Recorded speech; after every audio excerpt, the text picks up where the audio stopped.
Planets, stars, universes. According to the common definition, cosmology is a branch of physics and metaphysics that deals with the nature of the world we live in.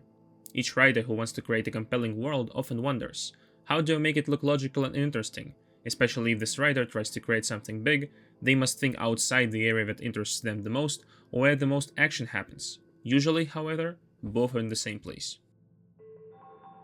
But what type of cosmologies are there?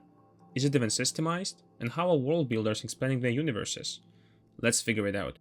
We will slowly go through both current Warhammer universes, Pathfinder, including a few parts of Starfinder, you will get what I'm talking about later, The Elder Scrolls, and World of Warcraft. This is the first part of the video, where we will discuss Age of Sigmar, TES, and WoW, and if you want to see the whole thing, make sure to stay around. The cosmology of different settings differs from one to another. Realistic sci-fi worlds are usually modeled right like our own world with little changes, and constantly expanding universes filled with stars, orbited by multiple planets, and writers make a lot of them habitable to create factions, tension, and opportunities for interesting conflicts. But overall, spherical world with stars and almost no changes in physics. Fantasy writers, on the other hand, usually create different compositions of physics and planetology. It is always interesting to observe how they handle it. In the age of turmoil and the era of war, 8 realm spheres, mortal realms, are floating in the etheric void, an emptiness of raw and unlight magic. Each one of them unique, representing a different lore of magic from the world that was. They are not infinite, but are big enough that only portions of them were explored. Azir, realm of heavens, a celestial world, a home for Sigmar and his brave stormcasts. Akshi, the realm of fire, a world of heat and constantly changing landscapes caused by volcanic eruptions. Kamen, a realm of metal, a world of alchemic and metallic landscapes that are transforming and shifting through its magic. Giran, a realm of life, a realm of flora and fauna and the embodiment of growth and renewal. Gur, a realm of beasts, an untamed land where a fight for survival is the main drive for its inhabitants. Hish, a realm of light, a world of clear thoughts and inspiration, which radiates light, illuminating the mortal realms. Sheesh, a realm of death, a land of silent decline and endings, composed of different underworlds representing civilization's perception of the afterlife. And Uglu, a realm of shadow, a world where laws of logic hold little sway, made of lies and secrets. All these realms usually consist of a central disk, a vast, flat expanse where most of the civilizations reside. This disk is surrounded by magic, and the closer to the edge you come, the more chaotic the magic becomes. Besides, most of the worlds have subrealms in them, celestial bodies that orbit the main disks, are moons and planets. Some of the realms only have subrealms, like Cayman, the realm of metal, which is composed of various subworlds such as the Spiral Crux and Hanging Valley, which are constantly mending, changing, and connected with portals and mystical bonds. Some of them are only disks, like Gur and Giran. Azir has its own stars and celestial bodies. It comprises numerous subrealms, some hosting vast cities like Azerheim, while others are more mystical, featuring phenomena such as mountains of starlight and sentient storms. While Hish and Uglu orbit each other, leading to a day and night cycle in the mortal realms and a never-ending gloom in the realm of shadow.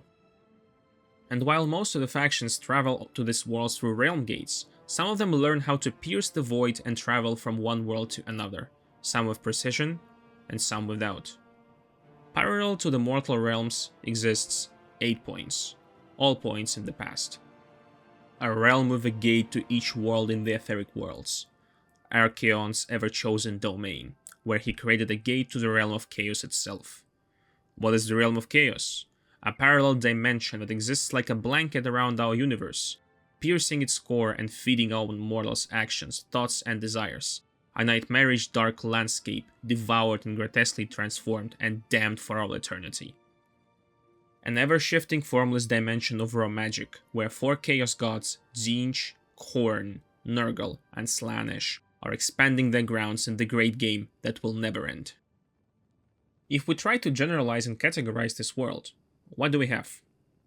Planes as an alternative to planets, not with a visible end, but still not infinite, floating in the void. All of them are covered with the dark dimension of chaos, and orbited by one or multiple moons or subrealms. It is one of the most unique worlds that I have discovered so far, and you will see why in the future. At the heart of each of them lies a central disk surrounded by strong magic towards the edges. Subrealms like Inshish or Cayman, on the other hand, can be understood as floating islands which are connected by specific tunnels but are still located on a plane. It provides writers and creators a unique cosmology where plane-like realms float within the magical void. It creates opportunities for great storytelling where mortals, demigods, and divine beings all confront in various environments. In the end, let's call this structure plane-based, and the traits of it are: places where civilization thrives are mostly plane, not spherical. Planes exist parallel to each other, and you can move around these planes with mostly magical methods of transportation. Beyond those planes, nothing exists. A lot of old RPGs use this type, like Dungeons & Dragons and Old Pathfinder, Divinity Original Sin, and Pillars of Eternity. Generally, old RPGs or RPGs that base themselves on old titles tend to use this plane-based structure.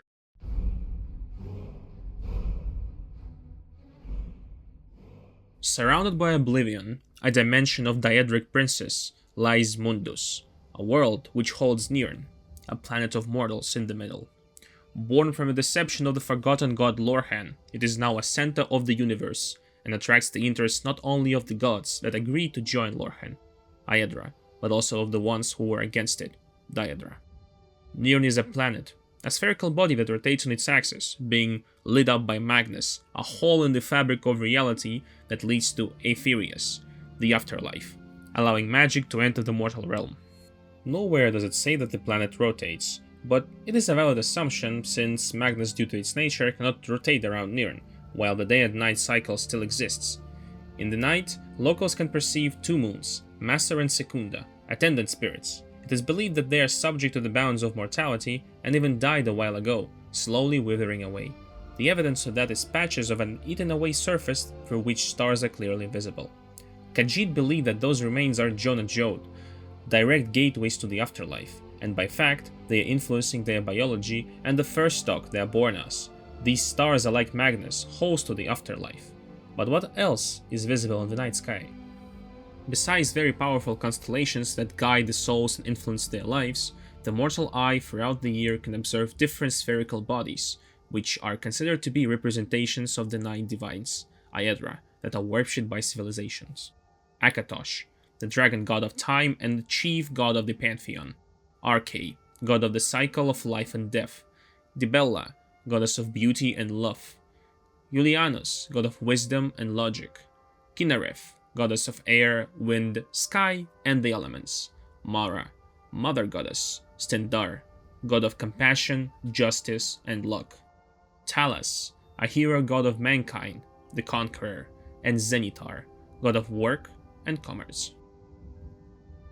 It is said that those bodies are not spherical, but are only perceived that way, since mortal eye cannot comprehend their true nature. But is it true? There is no clear evidence that these planets orbit Nirn. Even though they appear in the sky, it is believed that their appearance is more tied to the divine influence and magical interference. For example, sometimes these planes can be obscured by the darkness of oblivion. Different cultures also perceived it differently. For example, Altmeri believed that those planets are prisons of Aedra, drained of power since the creation of Nirn. Norse believe that the sky is a Sovngarde Hallstorm, a realm of eternal battle, while the now non-existent race of Dwemer dismissed the gods entirely, claiming that the cosmos is a mechanical illusion. The overall universe is very unstable, Nirn being stabilized and anchored by metaphysical towers like the White Gold Tower. The destruction of one of those can not only weaken reality, but even destroy it. There are a lot of other interesting details about this universe, sentient trees of Hist, who are not even native to Nirn, dragon breaks, moments where linear time shatters, creating multiple contradictory truths, and also multiple theories. People who know the lore by heart can correct me if these are not theories, that the whole world is just a hallucination or even a dream. But what do we have without those facts and going too much into assumptions? A world that is wrapped around by magic and the same etheric void filled with magic and different entities. Nirn, as the only evidently planet, is the center of the universe, being anchored in its core by metaphysical towers. and attracting the attention of extraordinary beings from outer space, while this void is pierced, allowing magic to enter the mortal dimension.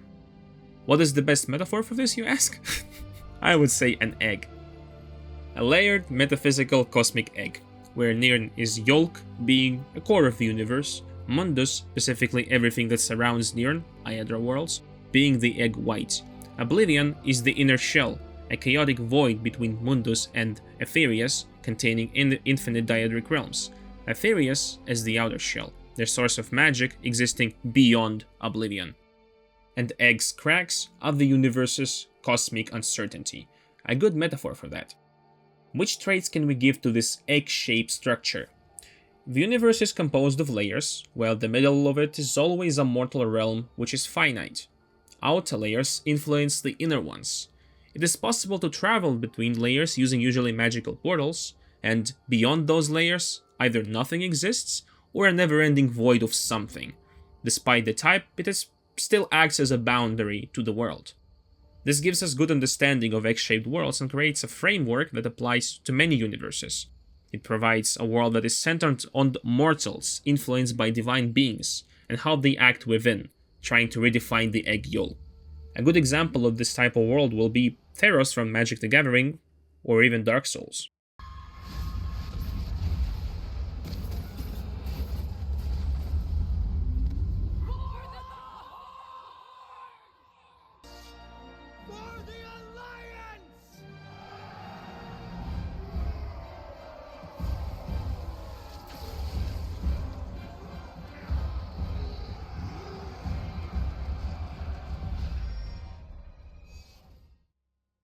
Beneath the cold gaze of infinite stars, the great dark beyond stretches into a vast sea of galaxies and dying suns. The center of our scope is Azeroth, a planet that became a battleground for every force in the galaxy.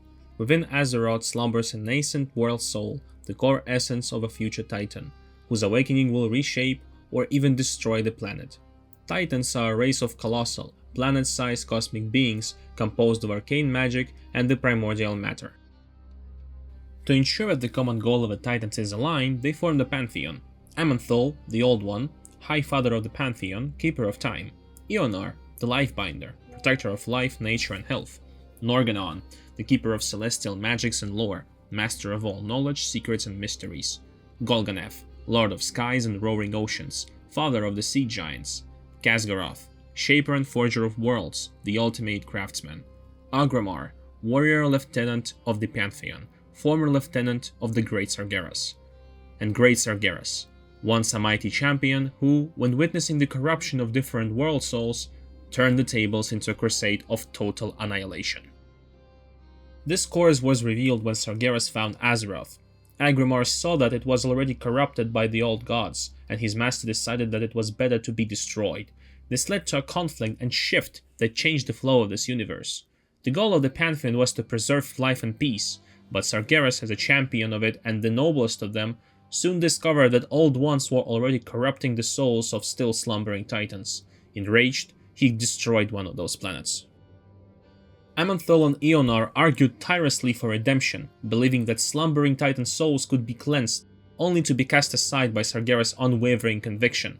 They believed that all of those sleeping titans could be healed and recovered, while Sargeras argued that if that creature were to awaken, it would be unstoppable even by the whole Pantheon together. In the end, Sargeras left the Pantheon and quickly shifted to use the demons he had captured before, picking a new course, destroying all life in the Great Beyond. But long before that, progenitors, the first ones, a way more mysterious beings, created 6 governing forces: light, disorder, death, shadow, order, and life. Beyond the material world, there exist multiple dimensions: Emerald Dream, an ethereal realm of spirits and untamed nature that exists alongside Azeroth; Shadowlands, the infinite realms of death, where souls are treated depending on their actions; Pure Light, boundless plan of unalloyed light; Void Realm, the opposite plane to Pure Light, pure shadow that underpins corruption and madness. Parallel to 2 above flows the Twisting Nether, an astral sea of raw magic where forces of light and void clash. This universe story also touches multiple pocket dimensions, but they are irrelevant for our final goal today. Besides that, it is also worth noticing that World of Warcraft setting has some other iconic planets, like Draenor, the home world of the Orcs, or Argus, the original home world of the Eridar. Have you already figured out the classification of this world? If you said planetary, you're correct. The core of this universe consists of a basic copy of our own world. The great beyond is full of galaxies, stars, and planets, which are not surrounded by magic like in the X-shaped, for example. All of those magical planes exist parallel to the material world and can be accessed through portals. Azeroth is orbiting a star. The same do Draenor and Argus. Not only that, all these three worlds, of course, can be accessed through magical portals, but also are accessible for a spaceship travel throughout the Great Beyond or just between these two planets. So what do we have in the end? A cosmic void filled with galaxies, stars, and different planets which are traversable using magical or mechanical spaceships. So, which criteria can we assign to this type? The world consists of galaxies, and the material world follows the physical rules of our own world. Parallel universes, planes, or worlds can exist, but they are not wrapping the material world. Magic also can exist and even pierce reality, but it is not wrapped around the material world as well. This structure provides opportunities like a plane-based world structure. The only difference is that it allows more grand schemes and stories to be written due to the presence of a vast cosmic space. Good examples of those worlds are any sci-fi worlds, as I said in the beginning. Destiny, Dune, Star Wars, and Warhammer 40k. Yes, Warhammer 40k fits this framework. Originally I planned to observe this universe shortly after independently, but now it is clear that 40k is a planetary structure universe. However, if you disagree, I am ready to talk about that and ready to prove it to you. Ultimately, nearly every fictional universe falls into one of those archetypes: plane-based, X-shaped, or planetary. I say nearly because a handful of worlds defy these structures entirely. Those outliers will get their spotlights in part 2. If you have a universe that doesn't fit, or simply want to debate these categories, leave a comment. I am eager to explore your examples and questions. Until then, may your worlds never collapse under chaos and your stories span the stars. Thank you.